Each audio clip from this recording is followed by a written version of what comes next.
Hey guys, it is Scott the Steehnroller Steen with winnersandwhiners.com. It's Sunday. It's the second day of the divisional playoffs. Let's talk a little football, shall we?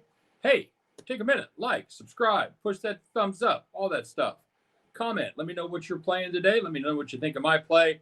And let me know what you got cooked up for these two NFL games and whatever else you got going. All right. And yeah, that's it. Check out winnersandwhiners.com. Grab some premium plays.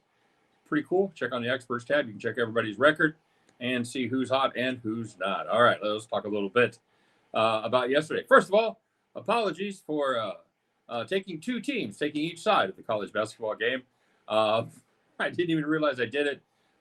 Bronco Devil sent me a message, said, "Hey, you're an idiot again," and there you go. So for the record, and this game is only about halfway through the first half as I record this.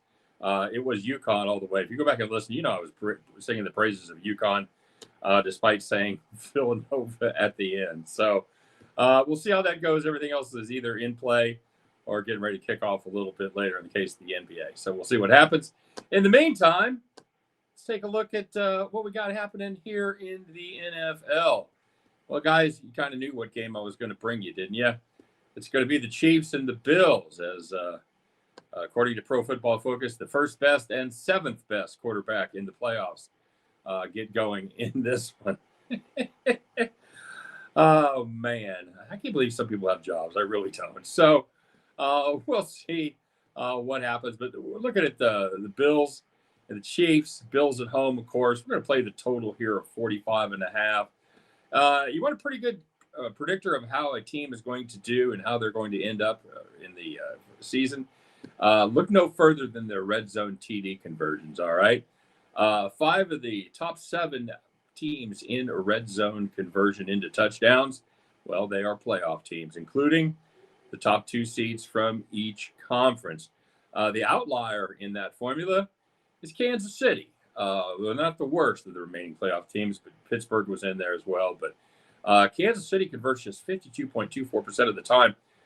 Red zone touchdowns, and that is not good. That is 52.24%.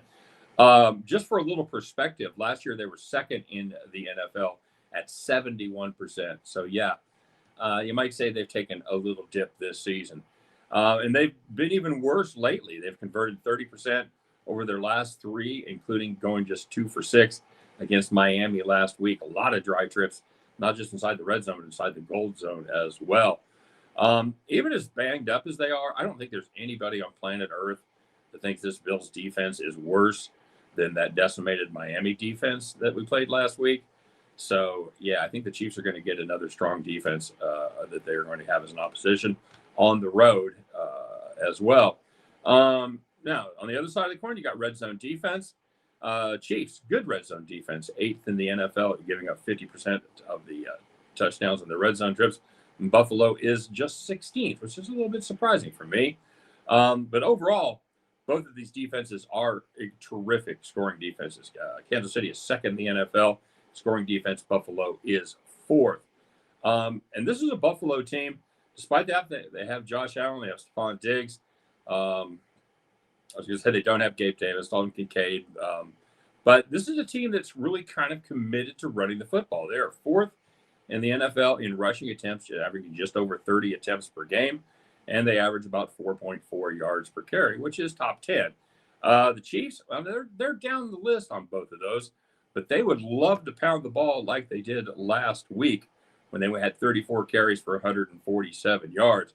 Now, these two teams did meet back in December. Buffalo ran the ball 28 times, and the Chiefs ran just 18, as that one stayed under the total as well. But here's the deal. The Chiefs did not have Isaiah Pacheco in that game. So that's a difference maker because they like to run the offense. They like to have Pacheco set up the passing game as he, I don't know if you heard this or not, he runs angry. Anybody heard that?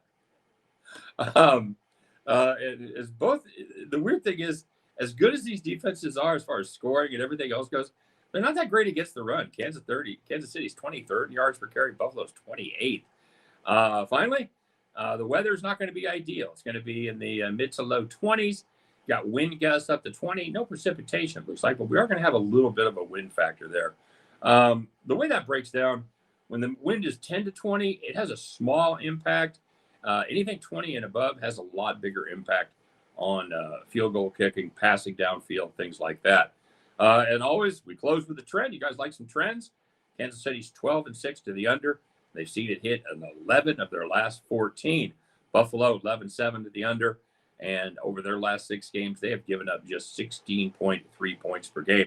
I think this is going to be kind of a throwback game. I think this is going to be a grind it out, smash mouth, we don't like each other kind of game.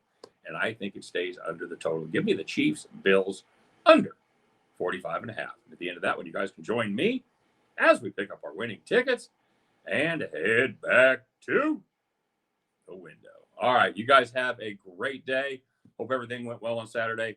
Wishing you either double up on Sunday or catch up on Sunday. All right, you guys take care. We'll be back tomorrow. Talk a little more sports. All right, see ya.